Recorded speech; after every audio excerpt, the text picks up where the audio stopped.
This is The Week with Joshua Johnson, December 19th, 2020. Not the only virus that made news this week. Computer viruses did too.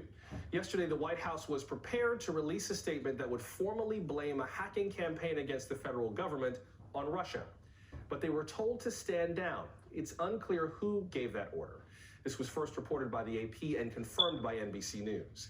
Today, President Trump downplayed the hack and tweeted that China might be at fault. He cited no evidence for this, just said it might be so. Two officials with knowledge of the situation say these tweets caught White House officials off guard.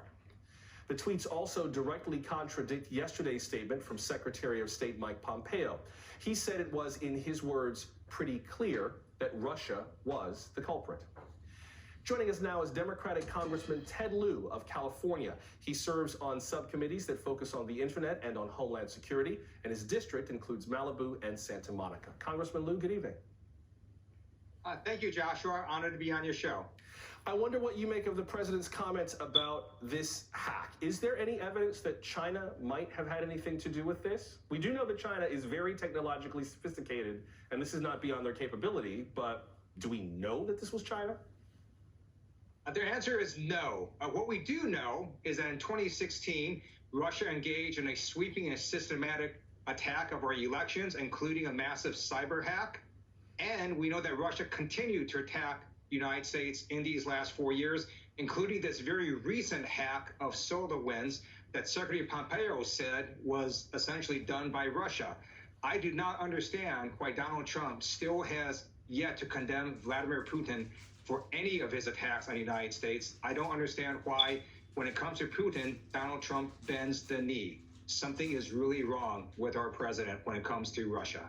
How do you think this hack happened? Do you think this is more about Russia's technological sophistication here, or is this the kind of thing where you had enough federal employees who just refused to update Windows on time and it exploited a vulnerability that could have hit anybody? We do know from public reporting that on the dark web, they were selling access to SolarWinds, which was the company that was hacked. And this company had at least over 18,000 customers that may have been affected, including numerous federal agencies. The reporting also says that one of their passwords was literally SolarWinds 123. If that's true, then SolarWinds should be firing its employees right now who are responsible for that. At the same time, we know that the Trump administration also eliminated multiple positions in cybersecurity, including a National Security Council position in cybersecurity. And in 2019, a number of cybersecurity administration officials left. So it's no surprise that our cybersecurity has been weakened and foreign powers took advantage of it. SolarWinds 123, really? Seriously? Please tell me you just made that up, Congressman. That is the dumbest thing I ever heard. It may have been SolarWinds 1, 2, 3, 4, now that I think about it. Okay. For those of you with passwords like that, do yourself a favor, go Google password generator right now and make up an honest to God, not stupid password, because that is a very bad password. Congressman, what are we doing about these attacks? Is this the kind of thing that we have the capacity to push back on, or should we just kind of get used to this being the nature of how the world is going to work for the future? So I'm one of 4 recovering computer science majors in Congress. It's going to be one of 3 next year because the person's retiring. And it's clear that one of our weaknesses are third-party vendors.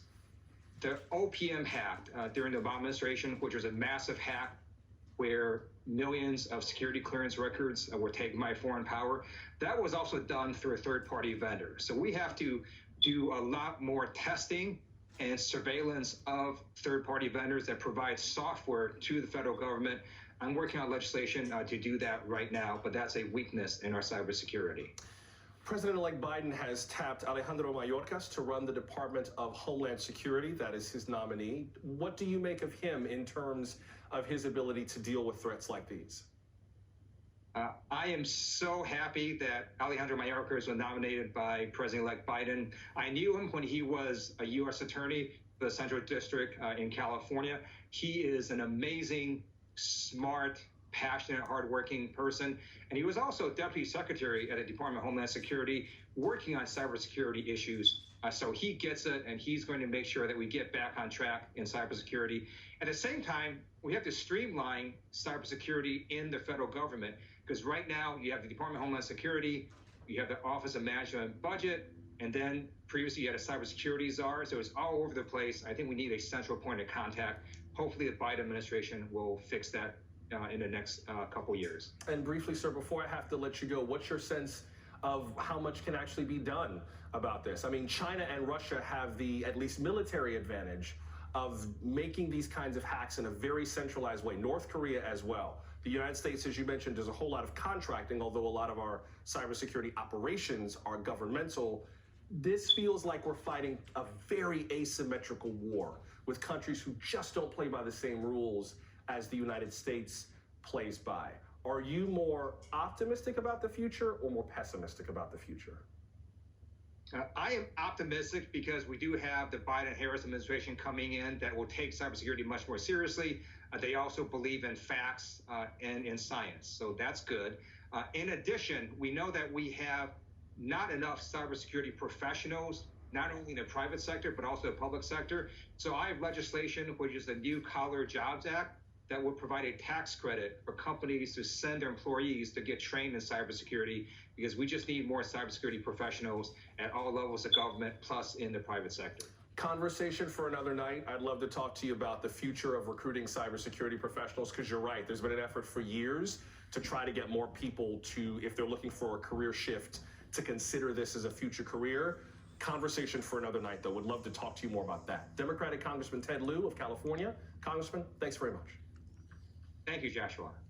There's plenty more to come tonight. Later on, Lawrence O'Donnell, the host